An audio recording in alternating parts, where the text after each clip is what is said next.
And so now we go ahead. আমাদের আজকের যে একাডেমিক সেশন শুরু হতে চলেছে এবং আমাকে উদ্যোক্তারা বলেছেন যে এখানে বক্তা হিসেবে আমরা প্রফেসর হিতেন্দ্র কুমার প্যাটেলকে অনুরোধ করছি তার বক্তৃতা এখানে রাখার জন্য, পেশ করার জন্য। আমি একটু কনফিউজড হয়ে গেলাম বিকজ আমার এখন বলার কথা ছিল না।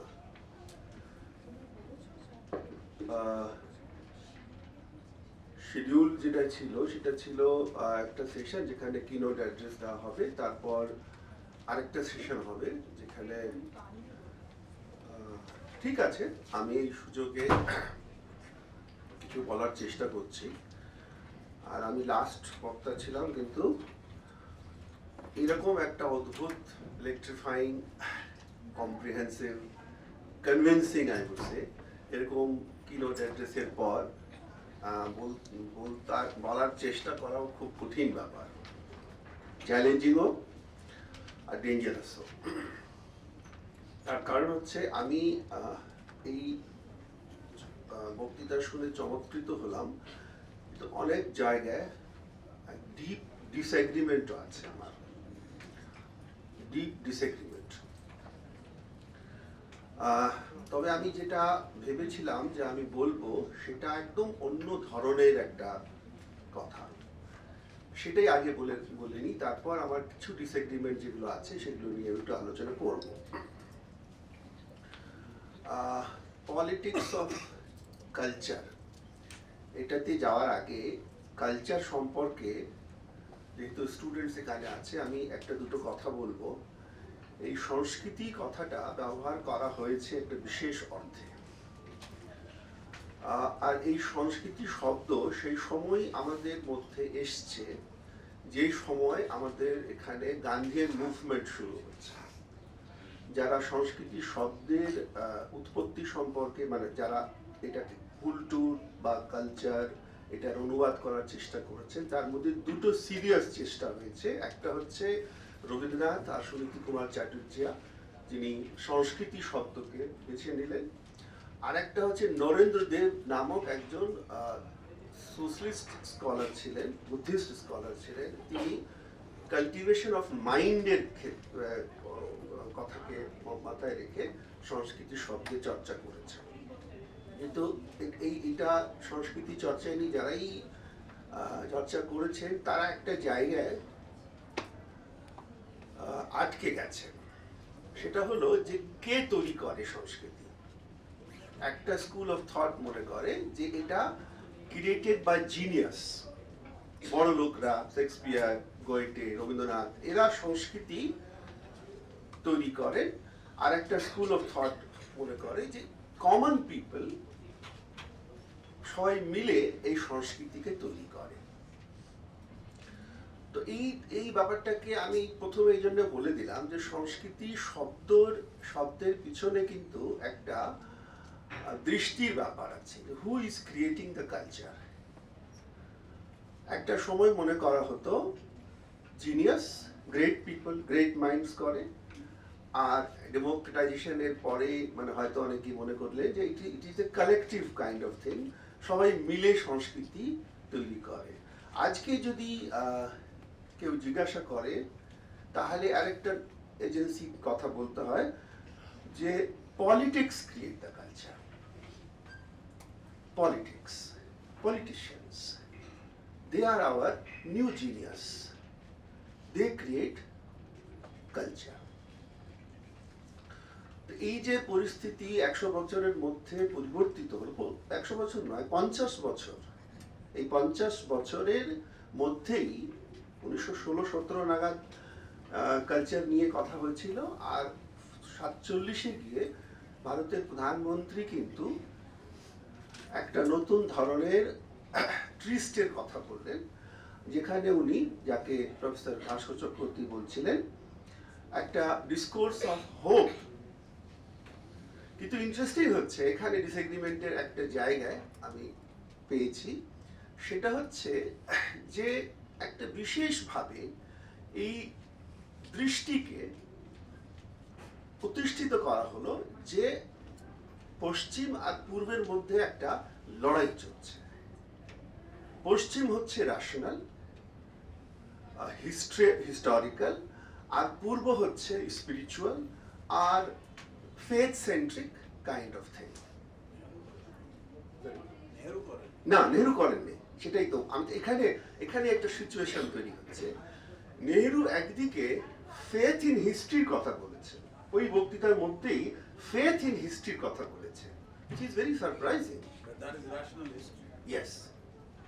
এই যে ফেথ কথাটা ওখানে যখন উনি বলেছেন, তখন ওটা নিয়ে আমার মাথায় এলো যে উনি কোন অর্থে এটাকে ব্যবহার করেছেন। Why he used faith in that speech. আচ্ছা, ওই স্পিচের সম্পর্কে একটা ভুল ধারণা আছে যে মানে ওই ওই ওই ওই স্পিচটাই হচ্ছে ডিফাইনিং স্পিচ, আর বাকিরা যারা বলেছিলেন তাদের স্পিচ নিয়ে আমরা খুব বেশি চিন্তা ভাবনা করি না। জাস্ট জওয়াহরলাল নেহরুর আগে রাজেন্দ্র প্রসাদের একটা বক্তৃতা আছে। We never cared to read that speech carefully. আর একটা ডিফারেন্স, আরো অনেকগুলো ডিফারেন্স আছে স্যার, কিন্তু একটা মেজর ডিফারেন্স হচ্ছে রাজেন্দ্র প্রসাদ যখন স্বাধীন হওয়ার যে ব্যাপারটা নিয়ে আলোচনা করছেন, সেখানে গান্ধীকে সর্বপ্রথম একনলেজ করলেন না। সর্বপ্রথম উনি একনলেজ করেছেন ভারতের জন্য যারা প্রাণ হারিয়েছেন, শহীদের প্রতি উনি প্রথম বলেছেন যে আমাদের সবচেয়ে বেশি গ্রেটফুল হওয়া দরকার যারা দেশের জন্য প্রাণ দিয়েছেন। আর জওয়াহরলাল নেহরুর যে স্পিচ, ওই স্পিচে শহীদ সম্পর্কে কোনো উল্লেখই সেভাবে নেই। আর সেখানে যেটা রয়েছে সেটা হচ্ছে যে সব দেশে স্বাধীনতা পাওয়া হয় রক্ত মানে বলিদান দিয়ে, অনেক রক্ত বয়ে যায়, অনেক ব্লাড রেভলিউশন হয়, সেখানে অনেক আহুতি দিতে হয়, তারপর স্বাধীন হয়, কিন্তু আমরা শান্তি পথ দিয়েই স্বাধীনতা পেয়েছি।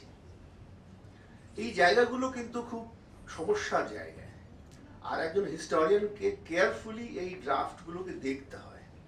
আমি এই কারণে বলছি যে এই যে পার্টিকুলার কাইন্ড অফ আন্ডারস্ট্যান্ডিং, যে এইদিকে লেফট, এইদিকে পশ্চিম আছে, ওইদিকে পূর্ব আছে, এই যে বাইনারি তৈরি করে দেওয়া হয়েছে, তার ফলে হলো কি একটা particular kind of understanding of Indian past সেটা পিছনে চলে গেল, তার সম্পর্কে সেভাবে ভাবা হয়নি।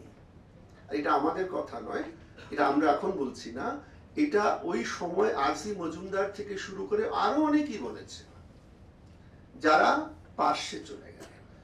সেই জন্য এই কথাটা বলা ঠিক নয় যে এইভাবে একটা বাইনারি তৈরি করে আমরা দেখতে পারি আর মনে করতে পারি যে ফেথ আর এই যে রেশনাল যে হিস্ট্রি আছে তার মধ্যে ভারতে সেভাবে একটা কন্টেস্ট দেখা যেতে পারে। সেই কন্টেস্টটা সেখানে নাও হতে পারতো যদি আমরা সেটা বুঝতাম যে কেন সুভাষচন্দ্র বোস কেপি জয়সওয়ালের কথা বলছেন যখন যখন পাবলিককে ফেস করছেন। আর ভারতে গান্ধীজি কখনো কিন্তু ইতিহাসকে তুলে জনসাধারণের সাথে কথা বলতে চাননি।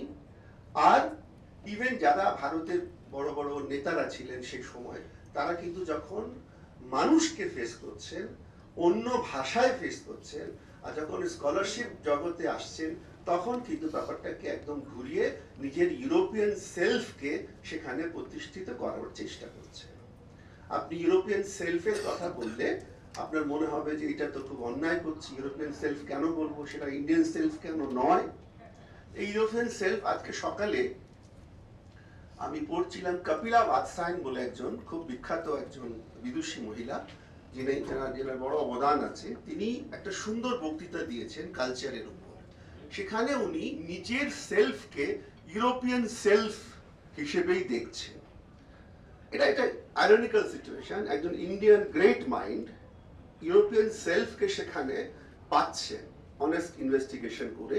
আর সেখান থেকেই আমাদের বুঝতে হবে যে আমাদের যে রেশনাল মডার্ন ইন্ডিয়ান সেলফ তৈরি হলো during the discourse time of hope, সেখানে কিন্তু ইউরোপিয়ান সেলফ থেকে গেছে। আর এই যে ইউরোপিয়ান সেলফের থেকে যাওয়াটা, এটাও কিন্তু আমাদের এলিট পলিটিক্সের একটা বড় ট্র্যাজিক আর ইম্পর্টেন্ট ব্যাপার, যেটাকে ইন্টেলেকচুয়াল হিস্ট্রি এক না একদিন অ্যাড্রেস করতে বাধ্য। এবার এই যে ডেসপেয়ার, ডিসকোর্স অফ ডেসপেয়ার এসছে, সেটা এসছে পরে, আর তারপরে কিরকম কি হলো সেটা সম্পর্কে আমার মনে হয় যে ওই যে জায়গায় স্টার্টিং পয়েন্টে যদি কোনো গন্ডগোল হয়ে থাকে, সেই গন্ডগোলটা যদি ঠিক না করা হয়, শুধরে না দেওয়া হয়, তাহলে পরবর্তী সময় ওই সমস্যাটা থেকেই যাবে। আর এইখানটায় আমার সব সময় যেটা হয়, আমি এরিক হবসবমকে রেফার করি সব সময়। ওনার সম্পর্কে খুব বেশি আমাকে ডিফেন্ড করার দরকার নেই। এরিক হবসবম একটা কথা তুলেছিলেন যে কাউ অ্যান্ড হিন্দি এই দুটো বিষয়, দু ধরনের আমাদের দেশে লিডারশিপের অ্যাপ্রোচ রয়েছে। একটা হচ্ছে তিলকের অ্যাপ্রোচ আর গান্ধীয়ান অ্যাপ্রোচ, আর একটা হচ্ছে যেটা উনি ওয়েস্টার্নাইজড মডার্ন মাইন্ডের কথা বলেছেন। একটা হচ্ছে ওয়েস্টার্ন অ্যাপ্রোচ, আমি এখানে বলছি European approach, rational approach, modern approach, আর অন্যদিকে হয়েছে যাকে উনি বলছেন তিলকের অ্যাপ্রোচ। এই যে তিলকের অ্যাপ্রোচটা হচ্ছে, was Tilak right in speaking in that language or not, এই কথাটা উনি এজ অফ এক্সট্রিমে খুব সুন্দর একটা জায়গায় তুলে ধরেছেন। আর সেখানে উনি বলছেন যে হি ওয়াজ রাইট। আমি এখান থেকে একটা জিনিস ড্র করছি যে আমাদের নেতৃত্ব জনসাধারণের সাথে যে ভাষায় চর্চা করেছেন, যে ভাষায় কথা বলার চেষ্টা করেছেন, তার বাইরে গিয়ে আমাদের দেশের এলিট, আমাদের ন্যাশনাল লিডারশিপকে আইডিওলজিক্যালি প্রেজেন্ট করার চেষ্টা করেছে, আর সেই ডিভাইডটা থেকেই গেছে। সেই জন্য Gandhi in public and Gandhi in academic discourse are two different entities. Even নেহরুর মধ্যে অনেক জায়গায় faith in history কনটেক্সটেও R discovery of India কনটেক্সটেও কিন্তু আমরা অনেক যেমন জিনিস পাচ্ছি যেখানে he is caring for popular sentiments. He is very careful about that. In that sense, he was different from many other so-called hardcore, pure secular leaders. এই কথাটা বলার দরকার আছে, তার কারণ হলো যে এখন আমরা একটা এমন ক্রস রোডে দাঁড়িয়ে আছি যেখানে ঐতিহাসিকের কথা কেউ শুনতে চাইছে না। আমরা যে ইতিহাস নিয়ে মানুষের কাছে পৌঁছতে চাইছি, তার বাইরে বা তার প্যারালালি আরেকটা ইতিহাস, যেটাকে ওরা রিমেম্বার্ড হিস্ট্রির সাথে ট্যাগ করার চেষ্টা করছে, সেটার সাথে একটা মোকাবিলায় চলে যেতে হচ্ছে। আর সেই এমন মোকাবিলা হচ্ছে যেখানে আমাদের ইতিহাস কিন্তু দাঁড়াতেই পারছে না। মানে বিশ্বাস এটাকে দাঁড়াতে পারছে না, আমি অন্য কথা বলছি। ক্লোজ মাইন্ড নিয়ে এই জিনিসগুলোকে এইভাবে বোঝা সম্ভব নয়। We take a position and therefore we only are ready for the struggle, we are not ready for the creative engagement, bridging the two kind of discourses, two kind of things. আমরা কিন্তু এখন creative এঙ্গেজমেন্টের জায়গায় যাব। তার জন্য জরুরি আছে যে অপোজিশনের যে আর্গুমেন্টস গুলো আছে সেগুলোকে বোঝার চেষ্টা করব। Otherwise we simply have no hope for history in this country, where politics, which is ultimately said as something which will determine the thing, is heavily against our kind of history which we want to protect. And therefore আমাদেরকে একটা creative এঙ্গেজমেন্টে যেতে হবে। This is my first submission. আচ্ছা, যে creative engagement, So you are agreeing with me? Creative engagement. Yes. You are agreeing with me? yes, creative engagement. No, but that disagreement, I hope people will understand why I'm disagreeing on that point. But there is a deep disagreement, but that is something about which we can have a bigger discussion point.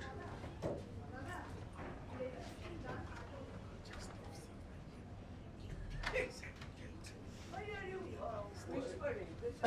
This is not good. কি বলছেন On a একটু social platform. না না, শোনো, তাহলে আমি এবার আমি actually Because since he brings examples হিন্দিতে, হ্যাঁ, কিছু এই ধরনের হিস্ট্রি, এই ধরনের বিষয় জসদেব সিং এর রিলের মধ্যে, বা দূরদর্শন যখন ইন্ডিয়া পাকিস্তান প্রথম খেলা হয়েছিল লাহোরে, তখন লালা অমরনাথ আর মাজিদ খানের বাবার খুব সুন্দর একটা কথোপকথন আছে, that was not erased by All India Radio neither by PTV. এই আমি ইনফ্যাক্ট এই দিকে যেতে চাইছি না এখন, কারণ হচ্ছে যে আমরা তাহলে অন্য জায়গায় চলে যাব, ওখানে একটা বাইনারি থেকে যাচ্ছে।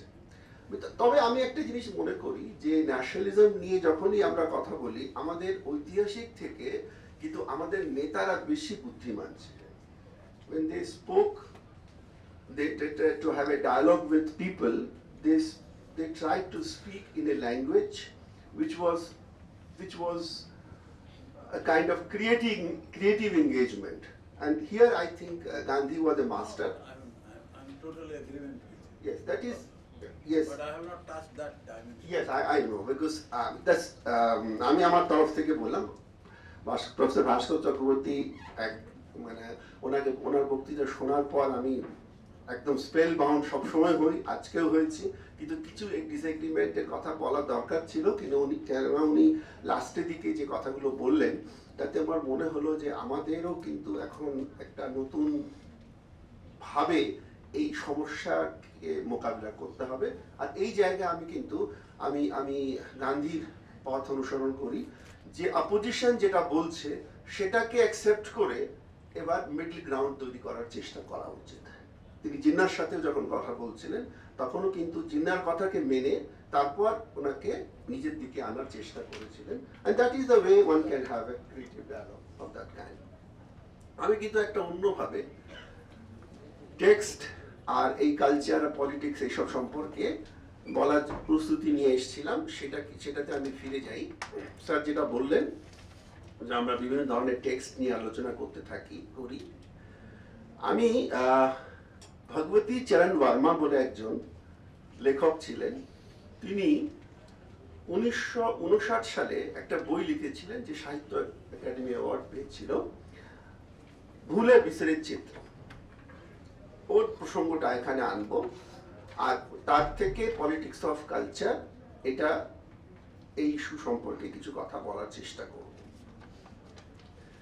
তিনি ওই বিখ্যাত বইতে বলার চেষ্টা করছেন যে 1880 থেকে 1870 থেকে ইনফ্যাক্ট 1870 থেকে 1920 পর্যন্ত, এই যে 40-50 বছর আছে, এখানে কোনো লোক যদি ইংরেজদের সাথে না থাকে তাহলে কিন্তু সে উন্নতি করতে পারবে না, আর পুঁজি ক্যাপিটালের সাথে যদি না থাকে তাহলে উন্নতি করতে পারবে না। one has to become worshipper of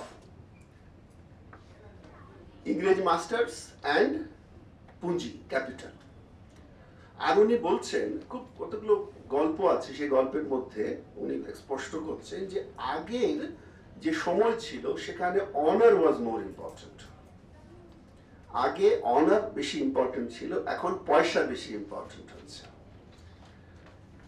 দুটো উনি উদাহরণ দিচ্ছেন, বা ওনার ডেসক্রিপশনের মধ্যে দুটো কথা আসছে। একটা হচ্ছে একটা ব্যবসায়ী, কলকাতার ব্যবসায়ী, সে রাধা কিষণ বলে, সে দিল্লি যাচ্ছে, আর ওখানে একটা রেলওয়ে কম্পার্টমেন্টে একজন অ্যাডমিনিস্ট্রেটিভ অফিসার তখনকার দিনের, সে দেখছে যে ওর স্ত্রী অন্য লোকদের সাথে, যারা পাওয়ারফুল লোক, তাদের সাথে খুব কথা বলছে। তো ইনি, যিনি আমাদের প্রোটাগনিস্ট ওই উপন্যাসের, তিনি মনে করছেন যে এই যে আচরণ, ওই ব্যবসায়ী যে আচরণ, সে আচরণ দেখে তার স্বামী বিরক্ত হবেন, আর সেখানে কোনো নিজের স্ত্রী সম্পর্কে একটা ধারণা পোষণ করবেন যে ও ঠিক কাজ করছে না। সেখানে একটা বুদ্ধিমান লোক বসে আছে যে বলছে যে কোনো চিন্তা নেই, এই যে ব্যবসায়ী, সে কিন্তু পুরনো আমলের লোক নয়, এ হচ্ছে নতুন যুগের লোক। এই শুধু দেখবে যে এই সম্পর্কের মধ্যে ওর স্ত্রীর যে সম্পর্ক হবে সে যদি ভালো লোকের সাথে, বড় লোকের সাথে হয়, ইংরেজদের সাথে যদি হয়, তাতে যদি মুনাফা হয়, তাদের যদি ইনকাম বাড়ে, তাহলে he will ignore that. This is a new time. In this time, honor is not important, only money is important, and he will ignore that. আর উপন্যাসে দেখানো হচ্ছে যে এই উপন্যাসে পরবর্তী সময় ওই মহিলা, যে একজন ব্যবসায়ীর স্ত্রী, সে কিন্তু ইংরেজদের সাথে খুব ভালো সুসম্পর্ক তৈরি করছে, আর এখানে ক্লাবে আসছে যাচ্ছে, আর সেখান থেকে ওর অনেক বেশি বেনিফিট ওর ফ্যামিলি পাচ্ছে, তারপর ওর নাইটহুডও পেয়ে যাচ্ছে, ওর স্বামী খুব বড় একটা উপাধি পাচ্ছে।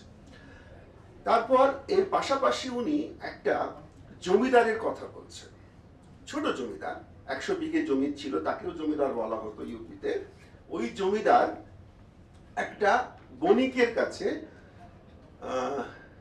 1,00,000 টাকার লোন নিয়েছিল।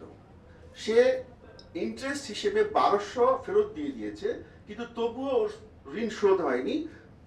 সর্বশেষে ওই জমি, 100 বিঘে যে জমি ছিল, সেই জমির উপর মালিকানা নেওয়ার জন্য এবার বণিক সেখানে পুলিশের সাহায্য নিতে যাচ্ছে।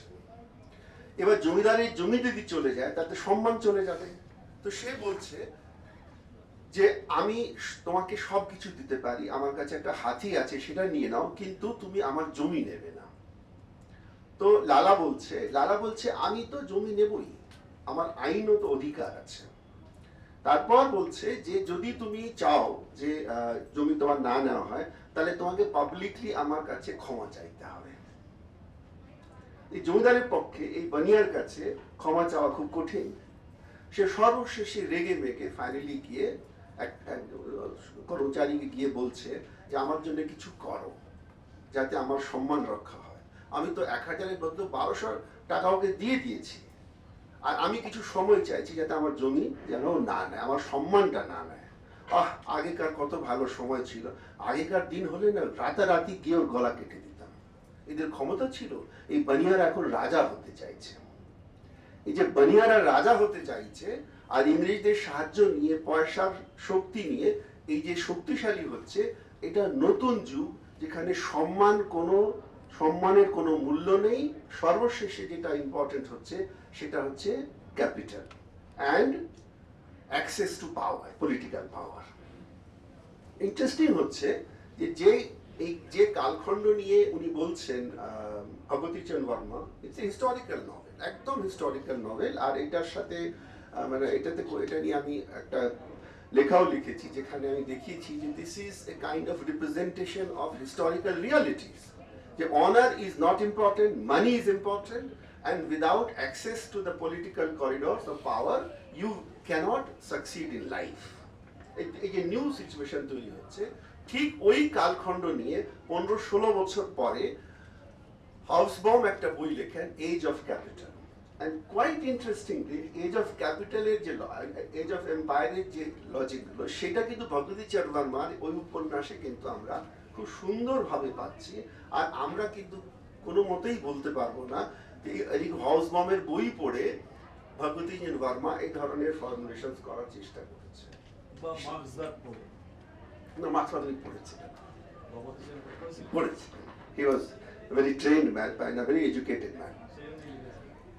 এবার আমাদেরকে ভাবতে হবে যে এই ধরনের যে ঐতিহাসিক যথার্থ, যেটাকে আমি বলি, যেটাকে হিস্টোরিক্যালিটি আর অনেকগুলো শব্দ দিয়ে অন্যান্যরা অন্যদিকে নিয়ে গেছেন, কিন্তু আমি বলবো যে এই ধরনের যে আমাদের দেশের যে ইতিহাস আছে, যে যথার্থ আছে, সেই জায়গাগুলো কি আমরা শুধু ইতিহাসের মধ্যে দিয়ে বোঝার চেষ্টা করব, নাকি আমাদের কাছে আরো অনেকগুলো উপাদান আছে যেখান থেকে আমরা ওই সময়কার পাওয়ার ইকুয়েশনস গুলোকে বুঝতে পারি? আমরা পাচ্ছি অনেক, আমরা এই ব্যাপারে খুব ভাগ্যবান যে আমাদের দেশে অনেক ধরনের সোর্সেস গুলো রয়েছে। শুধু অরাল সোর্স কথা বলছি না, আমাদের দেশে অনেক এমন উপন্যাস লেখা হয়ে গেছে যেগুলো হিস্ট্রি থেকেও বেশি অথেন্টিক মনে হতে পারে। তাদের কাছে তথ্য সেভাবে নেই যেভাবে ঐতিহাসিকরা মনে করেন যে হওয়া উচিত ইতিহাস লেখার জন্য, কিন্তু তত্ত্ব আছে। এই তত্ত্বগুলোকে যদি আমরা মনে রাখতে পারি, বুঝতে পারি, তাহলে কিন্তু আমরা একটা বেটার আন্ডারস্ট্যান্ডিং অফ হিস্ট্রি তৈরি করতে পারি। সেটা আমার দ্বিতীয় বক্তব্য। তৃতীয় হচ্ছে যে 47-এর পরে কি হলো, কলোনিয়াল আর পোস্ট কলোনিয়াল। 47-এর পর কি হলো? প্রথম কথা, কলোনিয়াল হ্যাংওভার থেকে গেছে, কলোনিয়াল হ্যাংওভার থেকে গেছে। আর এই কলোনিয়াল হ্যাংওভারকে বোঝবার জন্য আবার আমাকে হবসবমের কাছেই পৌঁছতে হয়, যিনি কলকাতায় একটা বক্তৃতায় বলেছিলেন, আর ওই ওটা সম্পর্কে লিখেছিলেন যে 100টা পরিবার আছে যারা ওই সময়ও পাওয়ারফুল ছিল যখন ইংরেজদের শাসন ছিল, আর তারা এখনো পলিসি মেকারস যখন নেহেরু গভর্নমেন্ট চলছে। The same class which was part of ruling class during the British period, the same ruling class is here, and those families are well educated, returned from Cambridge and Oxford, and they are now writing history and guiding the Indian government, Nehru government, in formulating their policies. এখানটা আমার মনে হয় এই জায়গা কিন্তু আমাদের ভাবতে হবে যে ভারতের যে রুলিং ডিসপেনসেশন ছিল সেখানে কিন্তু এই যে প্রেজেন্স ছিল, যে আর্লিয়ার বেনিফিশিয়ারিজ অফ কলোনিয়াল গভর্নমেন্টের যে বেনিফিশিয়ারিজ ছিল, they continue to remain in the power. আর এই কথাটা যদি বুঝতে হয় তাহলে এর জন্যও আমাদের কাছে প্রচুর উপন্যাসগুলো আছে, যেগুলো আমি বিস্তারিত আলোচনা করব না, কিন্তু একটা হচ্ছে যেটা আমি উল্লেখ করব, প্রশ্ন আর মরীচিকা। প্রশ্ন আর মরীচিকা এই উপন্যাসে এই কথাটা খুব সুন্দর করে বলা হয়েছে যে যদি তুমি বড় হতে চাও তাহলে দিল্লিতে নেহেরু গভর্নমেন্টের কাছে যে লোকজন আছে তাদের সাথে সুসম্পর্কে থাকতে হবে। ইভেন সর্দার প্যাটেলের সাথে গেলেও হবে না। People started to move towards Nehru, না হলে তোমার কিন্তু কোনো কাজ হবে না। একজন সোশ্যালিস্ট পার্টির বড় নেতা ছিলেন, তিনি তার স্ত্রী, সে বুঝে গেছে যে আমার স্বামী দ্বারা হবে না, সে কিন্তু নেহেরু যে কাছাকাছি লোকজন ছিল তাদের সাথে খুব ভালো সুসম্পর্ক তৈরি করে, এমপি টিকিটও পেয়ে যায়। ওর হাজবেন্ড টিকিট পায় না because he was not close two Nehru. Or wife পেয়ে গেল, এমপিও হয়ে গেল। আর পরবর্তী সময় অনেকগুলো ডেলিগেশন যেগুলো রাশিয়া যেত, যেগুলো অন্য অন্য জায়গায় যেত, সেই সব ডেলিগেশনের পার্টও হয়ে গেল। মানে এটা পরিষ্কার হয়ে যাচ্ছে যে রুলিং ক্লাসের সাথে না থাকলে তোমার কাছে কোনো ক্ষমতা থাকবে না। আর যে একটা যে প্রোটাগনিস্ট আছে সে কিন্তু খুব পরিষ্কার ভাবে বুঝতে পারছে যে ও যদি আমেরিকা যেতে চায়, ও যদি বিদেশে পড়াশোনা করতে চায়, ও কিছুই করতে চায়, তাহলে ওকে কিন্তু এই যে নিউ রুলিং ক্লাস আছে তার খুব কাছে থাকতে হবে। এই যে ব্যাপারটা রইল, এটা কিন্তু থেকে গেছে। আর এটা ইতিহাসে কিভাবে থেকে গেছে সেটাও কিন্তু কিছুটা আলোচনা করার দরকার আছে।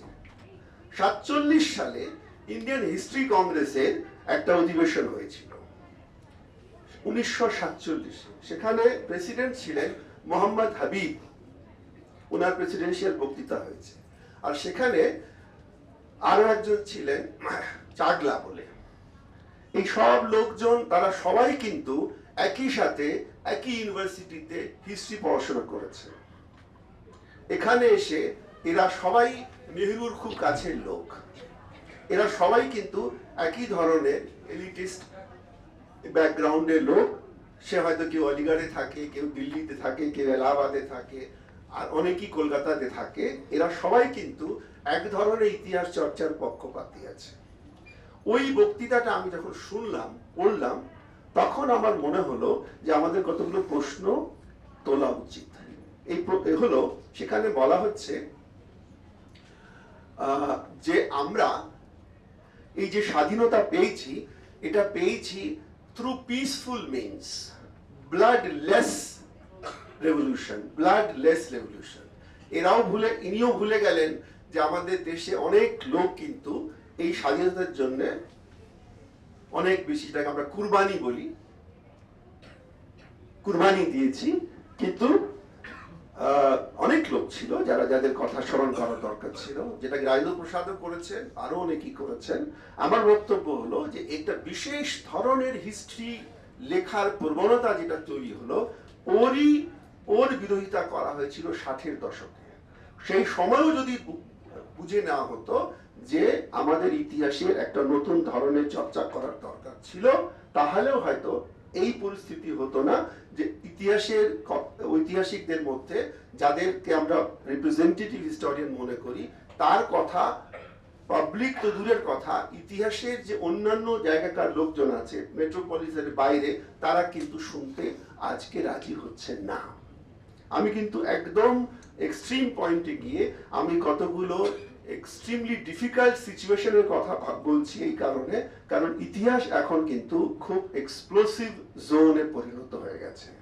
এখন ইতিহাস নিয়ে যে ধরনের কথাগুলো উঠছে, যে ধরনের জিনিসগুলো বলা হচ্ছে, সেগুলো যদি উত্তর আমরা না দিতে পারি তাহলে কিন্তু আমাদের ইতিহাস বিপদে চলে যাবে। আর এই কারণেই আমার মনে হয় যেখানে আমাদের ইন্টেলিজেন্সিয়ার একটা বড় রোল আছে। আর এখানে আমার মনে হয়